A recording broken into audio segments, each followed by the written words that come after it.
ಹರೇ ಕೃಷ್ಣ. ಎಲ್ಲರಿಗೂ ಅಕ್ಷಯ ತೃತೀಯ ಹಬ್ಬದ ಶುಭಾಶಯಗಳು. ಈ ಅಕ್ಷಯ ತೃತೀಯದ ದಿನ ತುಂಬ ಮಹತ್ವದ ಘಟನೆಗಳು ನಡೆದಿರುತ್ತವೆ. ಅಕ್ಷಯ ಅಂತ ಹೇಳಿದ್ರೆ ಕ್ಷಯ ಇಲ್ಲದೆ ಇರೋದು. ಕ್ಷಯ ಅಂದರೆ ನಶಿಸಿ ಹೋಗೋದು ಅಂತ ಅರ್ಥ. ಸೊ ಹಾಗಾಗಿ ನಶಿಸಿ ಹೋಗೋದು ಇಲ್ಲದೇ ಇರುವಂತಹ, ಅಂದರೆ ಯಾವುದಕ್ಕೆ ನಾಶ ಇಲ್ಲವೋ ಅದಕ್ಕೆ ಅಕ್ಷಯ ಅಂತ ಹೇಳ್ತಾರೆ. ಸೊ ಇಂದಿನ ದಿನ ನಾವು ಏನನ್ನೇ ಲೌಕಿಕವಾಗಿ ಅಥವಾ ಆಧ್ಯಾತ್ಮಿಕವಾಗಿ ಏನನ್ನಾದರೂ ಕೊಂಡುಕೊಳ್ಳುವುದು, ಆಧ್ಯಾತ್ಮಿಕವಾದ ಭಕ್ತಿಯನ್ನು ಮಾಡುವುದು, ದೇವರ ಭಜನೆಗಳನ್ನು ಮಾಡುವುದು, ದೇವರ ಬಗ್ಗೆ ಜ್ಞಾನವನ್ನು ತಿಳಿದುಕೊಳ್ಳೋದು, ಏನೇ ಮಾಡಿದರೂ ಅದು ಅಕ್ಷಯವಾಗಿರುತ್ತಪ್ಪ, ಅದಕ್ಕೆ ನಾಶ ಇರೋದಿಲ್ಲ. ಹಾಗಾಗಿ ಈ ದಿನ ಪ್ರಾಪಂಚಿಕವಾಗಿ ತುಂಬ ಸಂಪತ್ತನ್ನು ಗಳಿಸುವುದಕ್ಕೆ, ಚಿನ್ನ ಬಂಗಾರವನ್ನು ಬೆಳ್ಳಿಯನ್ನು ಆಭರಣಗಳನ್ನು ಕೊಂಡುಕೊಳ್ಳುವುದಕ್ಕೆ, ಆಸ್ತಿ ಪಾಸ್ತಿಯನ್ನು ಸಂಪಾದನೆ ಮಾಡೋದಕ್ಕೆ ಜನ ಇಷ್ಟಪಡ್ತಾರೆ. ಈ ಅಕ್ಷಯ ತೃತೀಯದು ಮಹತ್ವಗಳು ಬಹಳಷ್ಟಿವೆ.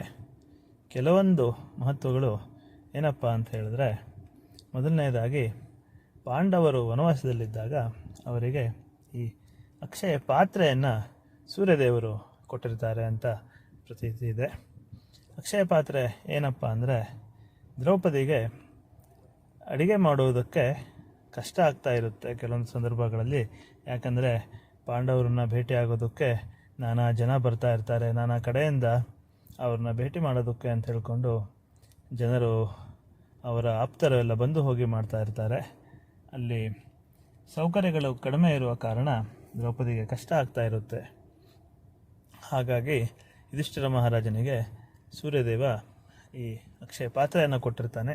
ಒಮ್ಮೆ ಇದರಲ್ಲಿ ಅಡುಗೆ ಮಾಡಿದರೆ ಎಷ್ಟು ಜನರಿಗೆ ಬೇಕಾದರೂ ನಾವು ಪ್ರಸಾದ ಭೋಜನವನ್ನು ನೀಡಬಹುದು.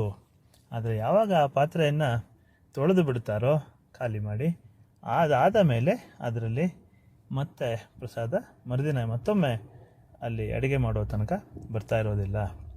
ಸೊ ಹೀಗೆ ಒಂದು ದಿನ ಪೂರಾ ಅಷ್ಟು ಪ್ರಸಾದ ವಿನಿಮಯ ಮಾಡಿ ಖಾಲಿ ಆದ ಮೇಲೆ, ಪಾತ್ರೆಯನ್ನು ತೊಳೆದಿಟ್ಟ ಮೇಲೆ ದುರ್ವಾಸ ಮುನಿಗಳು ಬಂದಿರ್ತಾರೆ. ದುರ್ವಾಸ ಮುನಿಗಳು ತಮ್ಮ ಸಾವಿರಾರು ಶಿಷ್ಯಂದ್ರ ಜೊತೆಗೆ ಬಂದು, ತಮಗೆ ಹಸಿವಾಗಿದೆ, ನಾವು ನಮ್ಮ ನಿತ್ಯ ಕರ್ಮಗಳನ್ನು ಮುಗಿಸ್ಕೊಂಡು ಬರುವ ವೇಳೆ ನಮಗೆ ಆಹಾರ ಭೋಜನ ತಯಾರಿರಬೇಕು ಎಂದು ಅಪ್ಪಣೆಯನ್ನು ಕೊಟ್ಟು ಹೋದಾಗ ದ್ರೌಪದಿ ಹಾಗೂ ಪಾಂಡವರಿಗೆ ತುಂಬ ಯೋಚನೆ ಆಗುತ್ತೆ, ಏನು ಮಾಡೋದಪ್ಪ, ಖಾಲಿಯಾಗಿದೆ ಅಂತ. ಆಗ ದ್ರೌಪದಿ ಶ್ರೀಕೃಷ್ಣ ಪರಮಾತ್ಮನನ್ನು ಯೋಚನೆ ಮಾಡ್ಕೊಳ್ತಾಳೆ, ಮನಸ್ಸಿನಲ್ಲಿ ನೆನೆಸ್ಕೊಳ್ತಾಳೆ, ನೀನೇ ನಮಗೆ ದಾರಿ ತೋರಿಸ್ಬೇಕು ಅಂತ. ಕೃಷ್ಣ ಪರಮಾತ್ಮ ಬಂದು ಆ ಪಾತ್ರೆಯನ್ನು ವೀಕ್ಷಣೆ ಮಾಡಿದಾಗ ಅದರಲ್ಲಿ ಎಲ್ಲೋ ಒಂದು ಮೂಲೆಯಲ್ಲಿ ಒಂದು ಚಿಕ್ಕ ಅನ್ನದ ಅಗಳು ಅವನಿಗೆ ಕಾಣಿಸುತ್ತದೆ. ಅವನು ಆ ಅನ್ನದ ಅಗಳನ್ನು ತಿಂದು ಎಲ್ಲ ಸಮಸ್ತ ಜೀವಿಗಳಿಗೆ ಒಂದು ಸಮಾಧಾನವಾಗಲಿ, ಆಹಾರದ ಹಸಿವು ನೀಗಲಿ ಎಂದು ಹೇಳಿಕೊಂಡಾಗ ಈ ದುರ್ವಾಸ ಮುನಿಗಳು ಹಾಗೂ ಅವರ ಸಾವಿರಾರು ಶಿಷ್ಯಂದ್ರಿಗೂ ಕೂಡ ಅವರ ಹಸಿವು ನೀಗಿಬಿಡುತ್ತೆ. ಆಗ ದುರ್ವಾಸ ಮುನಿಗಳು ಹೇಳ್ತಾರೆ, ನಮಗೆ ಹಸಿವಿಲ್ಲ, ನಮಗೆ ಮತ್ತೆ ಆಹಾರದ ಅಗತ್ಯವಿಲ್ಲ ಅಂತ ಹೇಳಿ ಅವರು ಹೊರಟು ಬಿಡ್ತಾರೆ. ಸೊ ಈ ಥರ ಅಕ್ಷಯ ಪಾತ್ರೆಯ ಒಂದು ವಿಶೇಷವಾದ ದಿನ ಇದು. ಸೂರ್ಯದೇವ ಅಕ್ಷಯ ಪಾತ್ರೆಯನ್ನು ನೀಡಿದ್ದು. ಇನ್ನೂ ಬಹಳಷ್ಟು ವಿಶೇಷಗಳಿವೆ. ಏನಪ್ಪ ಅಂತ ಹೇಳಿದ್ರೆ, ಸುಧಾಮ ಕುಚೇಲ ಅಂತ ಹೇಳ್ತಾರೆ. ಅವನು ಕೃಷ್ಣನ ಪರಮಾಪ್ತ ಗೆಳೆಯ. ಅವನು ಬಡತನವನ್ನು ನೀಗಲಾರಿಸಿಕೊಳ್ಳೋದಕ್ಕೆ, ಏನಾದರೂ ಸಹಾಯವನ್ನು ಕೇಳೋದಕ್ಕೆ ಅಂತ ಶ್ರೀಕೃಷ್ಣನ ಅರಮನೆಗೆ ಹೋಗ್ತಾನೆ. ಅವನ ಹತ್ರ ಏನೂ ಇರೋದಿಲ್ಲ ತಗೊಂಡು ಹೋಗೋದಕ್ಕೆ. ಒಂದು ಅವಲಕ್ಕಿಯನ್ನು ಕಟ್ಟಿಕೊಂಡು ಹೋಗಿರ್ತಾನೆ ಮನೆಯಿಂದ. ಅದನ್ನು ನೋಡಿ ಶ್ರೀಕೃಷ್ಣ ಪರಮಾತ್ಮ ಅವನನ್ನು ಬರಮಾಡಿಕೊಂಡು, ಏನೋ ತಂದಿದ್ದೀಯಲ್ಲ ಅಂತ ಹೇಳಿ ನೋಡಿದಾಗ ಅವಲಕ್ಕಿ ಇರುತ್ತೆ.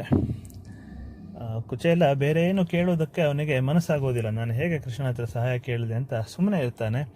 ಆದ್ರೂ ಶ್ರೀಕೃಷ್ಣ ಅವಲಕ್ಕಿಯನ್ನು ಯಾವಾಗ ಅವನು ತಿಂತಾನೋ, ಕೆಲವೊಂದು ತುಣುಕುಗಳ ಅವಲಕ್ಕಿಯನ್ನು ತಿಂದಾಗಲೇ ಕುಚೇಲನ ಮನೆ ಒಂದು ಅರಮನೆಯಾಗಿ ಮಾರ್ಪಾಡಾಗುತ್ತೆ.